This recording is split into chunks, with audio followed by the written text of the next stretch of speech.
Robert Scott, during your last call-in show, there was a lot of good talk about finding ways to constructively express oneself in a time of isolation and uncertainty. I recently needed to express a sadness over the loss of life to COVID 19, so I turned the feeling into music. I think sadness is the right response to what's happening sometimes, especially if it spurs one to do something, to create. Do you feel that our culture stigmatizes sadness?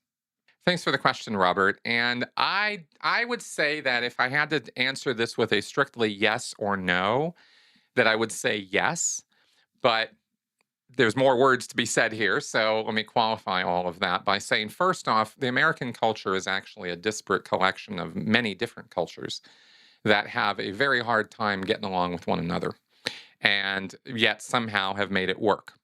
And somehow we've grown this country and created, this thing, but we still have, I don't know, 6, 7, 9 different cultures, different little, fiefdoms of cultural centers throughout the United States, the geographic United States. And so each of these different areas sort of responds differently, has way different values and ideals and morals and that kind of thing than the other ones do. So you'll get more of an acceptance, for example, on the West Coast to victimhood, tragic circumstances, sadness.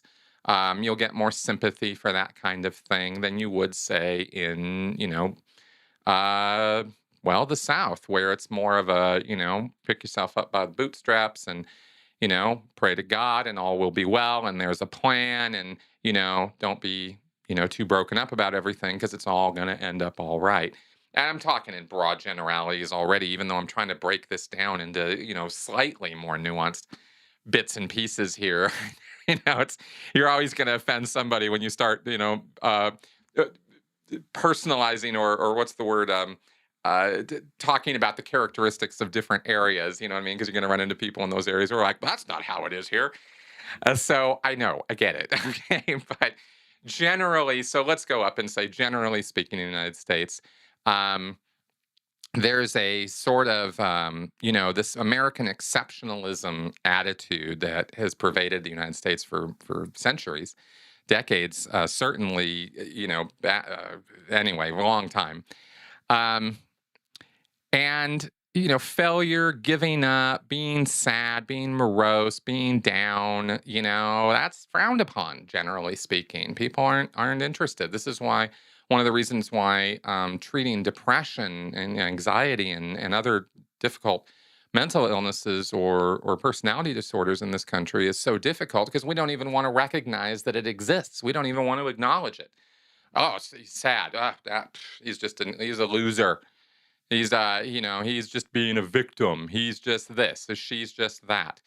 They just throw a thought stopping cliche on the person and they don't have to think about them anymore or do anything about it. So, do we stigmatize sadness? Yeah, yeah, I think we do. At the same time, there's also the reverse polarity, though, where we also, can sometimes in some places glorify it or, make it out to be something better or more wonderful than it is, the glorious, wonderful sadness of it all. And you see this sometimes reflected in movies and books and things. At least that's how I've seen it manifest. And I thought I'd throw that out there. But I think culturally in real life, not entertainment, but in real life, I think we tend to give sadness, give that kind of band of feeling a kind of I don't want to. I don't know how to deal with it. I don't want to deal with it. I don't want to deal with it in you. I don't want to be that way because turn that frown upside down. Who wants to be a sad Sue? Why don't be so downtone. I mean, this was pervasive through Scientology. Oh my God. I mean, there was just a complete unacceptance of it. You couldn't walk around in Scientology being sad. That was literally unacceptable. So, so you can get to that level. And I know that kind of thing also exists in other religious groups. And also not just religious groups, also in these, power of positive thinking groups and stuff. They tend to, stigmatize sadness or anguish or grief as well.